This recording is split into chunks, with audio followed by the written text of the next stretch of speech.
ஆரூரா தியாகேசா. உலக புகழ்பெற்ற திருவாரூர் தியாகராஜர் கோயிலில் எல்லாமே பிரம்மாண்டம்தான். அசைந்தாடும் ஆழித்தேர், பரந்து விரிந்த கமலாலய குளம், செங்கழநீர் ஓடை, விஸ்தாரமான ஆரூர் ஆலயம், இப்படி சொல்லிக்கொண்டே போகலாம். அதுபோலவே திருவாரூர் தெப்பமும் தெப்பத் திருவிழாவும் கூட பிரம்மாண்ட வடிவில் உலா வருவது என்பதே அந்த ஊர் மக்களின் பெருமை என்றும் சொல்வார்கள். சைவ சமயத்தின் தலைமை பீடமாகவும் சர்வதோஷ பரிகார தலமாகவும் திருவாரூர் தியாகராஜர் கோயில் திகழ்கிறது. தியாகராஜர் கோயிலின் எதிரே உள்ள கமலாலயம் என்னும் திருப்பெயர் கொண்ட குளத்தில் இந்த தெப்பத் திருவிழாவானது நடைபெறும். குளமே ஆலயமாக போற்றப்படும் இந்த கமலாலய குளமானது மகாலட்சுமி தவம் புரிந்த இடமாக கருதப்படுகிறது. மேலும் இந்த திருக்குளத்தில் புனித நீராடினால் 12 மகாமகத்தில் நீராடிய புண்ணியம் கிடைப்பதாக கூறப்படுகிறது. தசரதன், ஹரிச்சந்திரன் போன்ற மன்னர்களும் ரிஷிகளும் சித்தர்களும் இந்திரன் போன்ற தேவர்களும் புனித நீராடிய திருக்குளமாக இது உள்ளது. இந்த திருக்குளமானது திருவாரூர் தியாகராஜர் கோயிலுக்கு நிகரான 5 வேலி பரப்பளவு கொண்டதாகும். இத்தகைய சிறப்பு வாய்ந்த திருக்குளத்தில் தெப்பமானது வண்ண விளக்குகளால் அலங்கரிக்கப்பட்டு இரவு நேரத்தில் நீரில் மிதந்து வரும்போது காண்பதற்கு கண்கொள்ளா காட்சியாக இருக்கும். ஒரு திருக்கோயிலே குளத்தில் மிதந்து வருவதை போன்ற காட்சியை கொடுக்கும். இந்த பரவச காட்சியை காண நாட்டின் பல்வேறு பகுதிகளில் இருந்தும் மக்கள் திருவாரூரில் திரள்வார்கள். தமிழகத்திலேயே மிகப்பெரிய தெப்பம் இந்த திருவாரூர் தியாகராஜர் தெப்பம்தான்.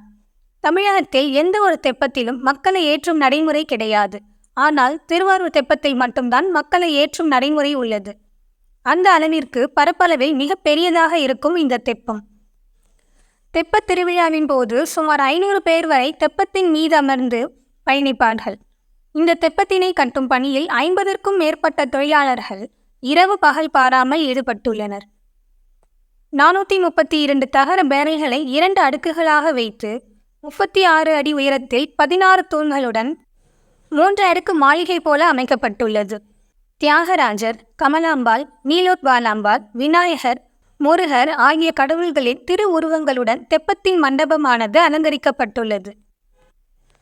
தெப்பத் திருவிழாவின் முதல் நாள் அன்று இரவு திருவாரூர் துர்காலயா சாலையில் உள்ள தெப்ப மண்டபத்திலிருந்து சிறப்பு அலங்காரத்தில் பார்வதி கல்யாண சுந்தரர் புறப்பட்டு கமலாலயம் குளத்தை வந்தடைவார்.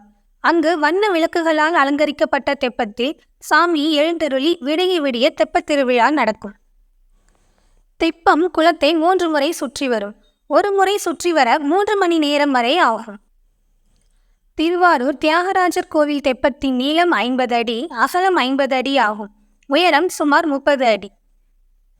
இதில் 2 அடுக்குகளாக தண்ணீரில் மிதக்கக்கூடிய 432 காலி பேரல்களில் காற்று நிரப்பி கட்டப்பட்ட தெப்பத்தில் சுமார் 500 பேர் ஏறி செல்லும் வகையில் பிரம்மாண்டமாக இந்த தெப்பம் அமைக்கப்பட்டுள்ளது.